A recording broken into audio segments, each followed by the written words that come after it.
وَإِذَا لَقُوا الَّذِينَ آمَنُوا قَالُوا آمَنَّا وَإِذَا خَلَوْا إِلَى شَيَاطِينِهِمْ قَالُوا إِنَّا مَعَكُمْ إِنَّمَا نَحْنُ مُسْتَهْزِئُونَ آمنت باللہ صدق اللہ مولانا العظیم معزز و مکرم سامعین، کروڑا بار شکر ہے اس پروردگار عالم کا کہ جس نے آج کی صبح ہمیں پھر سے زندگی عطا فرمائی اور ہمیں یہ سعادت اور توفیق دی کہ ہم اپنے پروردگار کے ہاں آ کر سجدہ ریز ہوئے۔ یہ بات پیچھے چل رہی تھی کہ ان منافقوں کے متعلق اور کافروں کے متعلق تذکرہ ہو رہا تھا کہ جب ان کو کہا جائے کہ تم ایمان لاؤ صحابہ کی طرح، جس طرح کہ رسول اللہ صلی اللہ علیہ وسلم کے صحابہ ہیں، ان کا ایمان ہے، ان کا جذبہ ہے، جنون ہے، ان کا انداز زندگی ہے، اسی طرح تم ایمان لاؤ، تو وہ آگے سے کہتے تھے کہ ہم ایمان لائیں ان لوگوں کی طرح جو بے وقوف ہیں، یعنی صحابہ کو ان کفار نے، مشرکین نے گالیاں دی، بے وقوف کہہ دیا ان کے ایمان کی وجہ سے۔ تو غیرت الہی جوش میں آئی، پروردگار نے فرمایا کہ الا انہم هم الصفا، خبردار تم کان کھل کر سن لو، میرے محبوب صلی اللہ علیہ وسلم کے صحابہ کو تم بے وقوف کہتے ہو، میں رب ہو کہ تمہیں کہتا ہوں کہ دراصل تم بے وقوف ہو۔ کیوں؟ اس لیے کہ تم میرے پیارے محبوب صلی اللہ علیہ وسلم کے صحابہ کو گالی دے رہے ہو۔ تو جو لفظ انہوں نے صحابہ کے لیے کہا تھا، خود پروردگار نے وہی نازل کر کے وہی لفظ انہی کی طرف لوٹائے، وَلَٰكِن لَا يَعْلَمُونَ، تم نہیں جانتے فرمایا۔ تو پھر یہ نسل در نسل سلسلہ چلتا رہتا ہے نا، صحابہ کو گالی دینے والی وہی نسل، وہی اولاد ابھی تک بھی موجود ہے، ٹھیک ہے نا؟ یہ کوئی آج کی بات تو نہیں ہے ہم پریشان ہو یار صحابہ کو گالیاں دی جا رہی ہیں، یہ شروع سے یہ رسول اللہ صلی اللہ علیہ وسلم کے دور میں تھا۔ اللہ کے محبوب صلی اللہ علیہ وسلم کے صحابہ کو ان کی موجودگی میں گالیاں دی جا رہی تھی، تو اب تو صحابہ کا دور ہی نہیں رہا، اولاد ابھی تک ان کی موجود ہے تو انہوں نے گالیاں دینی ہیں۔ تو آگے فرمایا کہ وَإِذَا لَقُوا الَّذِينَ آمَنُوا، اور جب وہ ملتے ہیں ایمان والوں کو، ان لوگوں کے پاس آتے ہیں جو مومن ہیں، صحابہ ہیں، یعنی قالوا آمنا، کہتے ہیں ہم ایمان لائے، کہتے ہیں ہم ایمان والے ہیں۔ وَإِذَا خَلَوْا إِلَى شَيَاطِينِهِمْ، اور جب خلوت میں اپنے شیطانوں کی طرف جاتے ہیں، شیطانوں کی طرف جاتے ہیں، ان کو ملتے ہیں، تو قَالُوا إِنَّا مَعَكُمْ، کہتے ہیں کہ ہم تو تمہارے ساتھ ہیں۔ جب اپنوں کی طرف جاتے ہیں اور ان اپنوں کے متعلق اللہ نے کیا فرمایا وہ شیاطین ہیں۔ اچھا، یہ شیطان لفظ جو ہے نا، یہ شریر قسم کے جن اور انسان کے لیے استعمال ہوتا ہے۔ شیطان کہتے ہیں سرکش قسم کی مخلوق، یہ انسان کے لیے بھی استعمال ہو سکتا ہے، جن کے لیے بھی، یعنی خاص طور پہ تو یہ جنات کے لیے بولا گیا، جو دراصل ہمارے تصور میں ابھی شیطان جو ایک خاص ذات ہے، مثال کے طور پہ یہ خاص ایک وجود ہے، وہ شیطان جس نے آدم علیہ السلام کے ہاں سجدے کے انکار کیا، تو اس کا نام دراصل عزازیل تھا، اور اس نے جب یہ سرکشی کی تو اس کو یہ شیطان لقب عطا کر دیا گیا، بھئی تو سرکش ہے، ٹھیک ہے نا، بے لغام ہے، رب کا نافرمان ہے، تو رب کا نافرمانی کرنے والا سرکش انسان کو بھی اس لفظ سے، یہ لفظ اس کی طرف بھی منسوب کیا جا سکتا ہے جو سرکش انسان ہو، اللہ کے احکام کو نہ ماننے والا ہو۔ لفظ شیطان اس کے لیے بھی استعمال، جس طرح کہ اللہ تعالیٰ نے یہ استعمال کیا کہ وہ لوگ جب صحابہ کے پاس آتے، مومنوں کے پاس آتے، کہتے ہم تو ایمان والے ہیں، جب اپنے لوگوں کی طرف لوٹتے، ان اپنے لوگوں کی طرف، تو اللہ تعالیٰ نے ان لوگوں کو شیاطین کہا کہ جب شیطانوں کی طرف لوٹتے تو کہتے ہم تو تمہارے ساتھ ہیں، انما نحن مستہزئون، بے شک ہم تو ان کے ساتھ مذاق کرنے والے ہیں، ہم ان مسلمانوں کے ساتھ مذاق کرتے ہیں، جب ہم جا کے کہتے ہیں نا کہ ہم ایمان لائے، ہم ایمان والے ہیں تو نہیں، ہم تو ان کے ساتھ مذاق کرتے ہیں۔ تو دین کے ساتھ یہ لوگ مذاق کر رہے تھے، صحابہ کے ساتھ آ کے کہتے ہیں ہم ایمان والے ہیں، اور دراصل صحابہ کو گالیاں دیتے تھے۔ تو نفاق کی، کفر کی بہت بڑی علامت کیا ہے؟ صحابہ کو گالیاں دینا، یہ قرآن پاک میں واضح ہے۔ فرمایا کہ اللہ یستہزئ بہم ویمدہم فی طغیانہم یعمہون، اللہ ان کی مذاق کا انہیں بدلہ دیتا ہے اور انہیں ڈھیل دیتا ہے تاکہ وہ اپنی سرکشی میں بھٹکتے رہیں، انہیں مہلت دے رہا ہے، ڈھیل دے رہا ہے۔ وہ جتنا بھی سرکشی کر رہے ہیں، صحابہ کو گالیاں دے رہے ہیں، وہ منافقت کر رہے ہیں، ادھر آ کے کہتے ہیں ہم ایمان لائے، وہاں اپنے شیاطین کے پاس جا کے کہتے ہیں ہم تو تمہارے پاس ہیں اور تمہارے ساتھ دیں گے ہر معاملے میں، ان کے ساتھ ہم مذاق کر رہے ہیں۔ پروردگار نے فرمایا اللہ تعالیٰ تمہاری اس مذاق کا تمہیں بدلہ یہ دے رہا ہے کہ تمہیں ڈھیل دے رہا ہے تاکہ تم اپنی سرکشی میں بھٹکتے رہو۔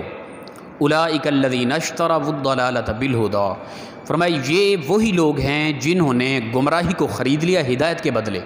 جو ہدایت ان کے پاس آ رہی تھی، جو اللہ کا محبوب قرآن پاک لے کر آ رہا تھا، جینے کا سلیقہ طریقہ انہیں بتا رہا تھا، انہوں نے اس کا انکار کر دیا، ٹھیک ہے نا، اس کے بدلے انہوں نے گمراہی کو خریدا، شیاطین کی مان کر، کفار کی مان کر اللہ کے احکام کو انہوں نے چھوڑ دیا۔ فرمایا کہ انہوں نے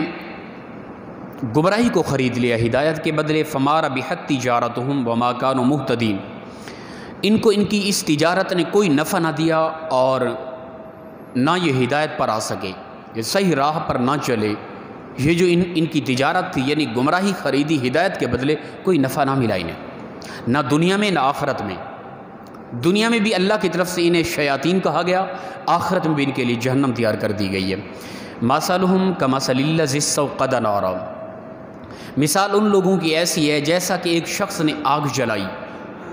ٹھیک ہے نا، آگ جلانے کے بعد فلما اضاءت ما حولہ، پس جب آگ جلانے کی وجہ سے اس کا ارد گرد سارا ماحول روشن ہو گیا، تو ہر طرف سے نور تھا، روشنی تھی، تو ذہب اللہ بنورہم، اللہ تعالیٰ اس کی روشنی کو، اس کے نور کو لے گیا، وترکہم فی ظلمات لا یبصرون، اور ان لوگوں کو چھوڑ دیا اس نے اندھیروں میں اور انہیں کچھ نظر نہیں آ رہا تھا۔ یہ مثال دی گئی ان کفار کی، ٹھیک ہے نا، کہ ان کے لیے اس طرح ہے کہ ایک شخص نے آگ جلائی، روشنی کی، وہ روشنی ایمان کی تھی، وہ نور کی تھی، ان کو سب کچھ نظر آ رہا تھا، تو اللہ تعالیٰ نے پھر بھی ان کو اندھیروں میں بھٹکتے ہوئے چھوڑ دیا، وہ ایمان لانے والے تھے ہی نہیں۔ تو دراصل نور کسے کہتے ہیں؟ ایمان کو۔ دراصل منزل کسے کہتے ہیں؟ دین اسلام کی راہ پر چل کر اخروی زندگی کو بہتر کرنے کو۔ یہ مین اصل منزل ہے اور سیدھی راہ ہے۔ اگر انسان ان راہوں پر چلتا رہا تو ٹھیک، وگرنہ وہ بھٹک گیا، غلط راہوں پر چلا گیا۔ دنیا کے اندر چاہے وہ جتنا بڑا آدمی ہے، عزت و وقار ہے، اس کے پاس دولت ہے، شہرت ہے، سب کچھ ہے، راہ راست پہ نہیں، اسلام کے حکام کے مطابق نہیں ہے، تو وہ انسان بھٹکا ہوا ہے، وہ انسان برباد ہو گیا ہے، وہ انسان تباہ ہو گیا ہے دنیا اور آخرت کے اندر۔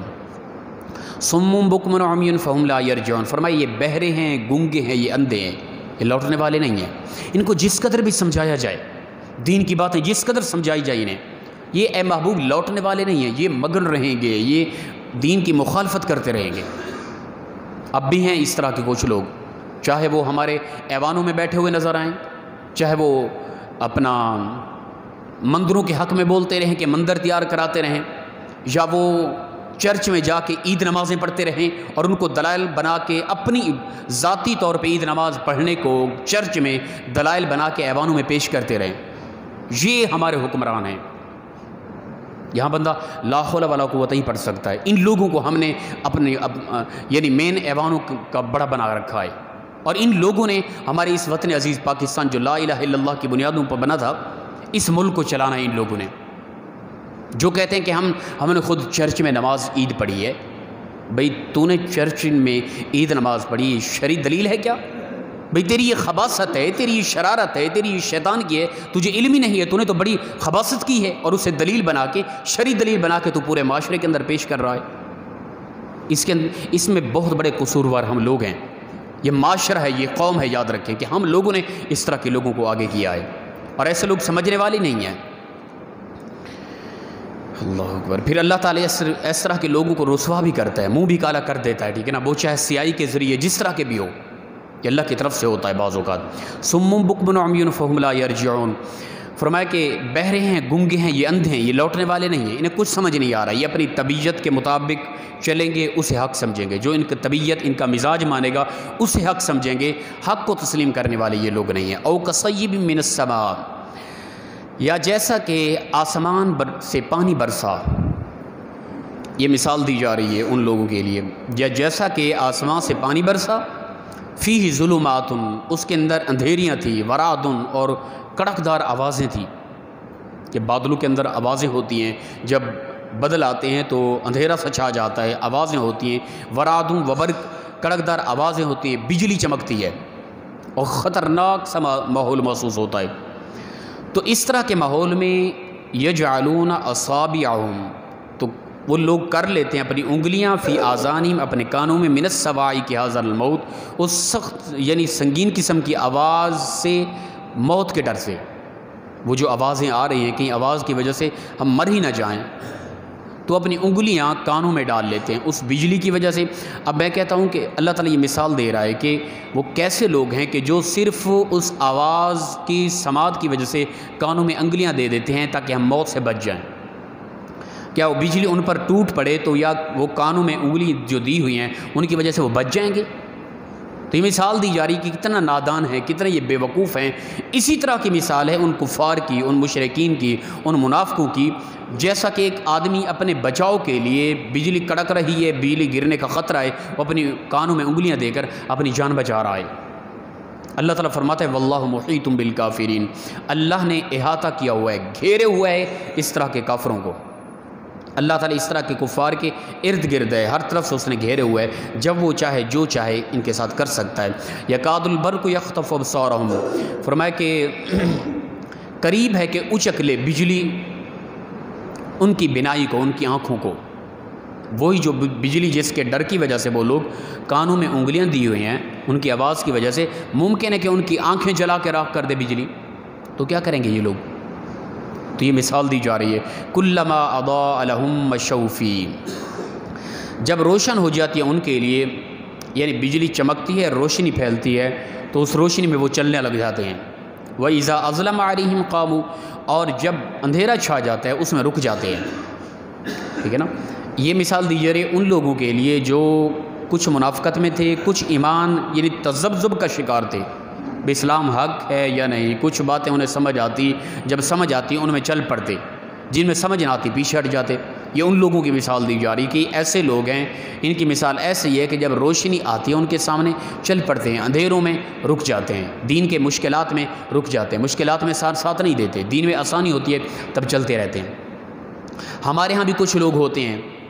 وہ کہتے ہیں کہ دین میں آسانی جب ہو تو پھر انسان عمل کرے، مشکل ہے تو پھر وہ دین کو پس پشت کر دیتے ہیں، بلکہ اسلام پر انسان حتی الامکان کوشش کرے، چاہے وہ مشکل راہیں ہیں چاہے آسان راہیں ہیں۔ اسلام میں یہ مختلف راہیں آتی رہتی ہیں، بعض اوقات اسلام کے معاملے میں انسان پر مشکل آ جاتی ہے، وہ انسان جو پیچھے ہٹ جاتا ہے وہ ایمان کا کمزور آدمی ہے، وہ تذبذب کا شکار ہے اسلام کے معاملے کے اندر۔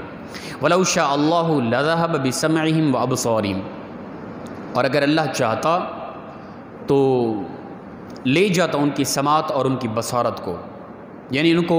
اندھا کر دیتا، انہیں بہرا کر دیتا۔ ٹھیک ہے نا، وہ جو کانوں میں انگلیاں ڈال رہے تھے کڑک کی آواز کی وجہ سے، بجلی کی وجہ سے، تو پروردگار ان کے کانوں میں انگلیاں ڈالنے کے باوجود بھی انہیں بہرا اور اندھا کر سکتا تھا۔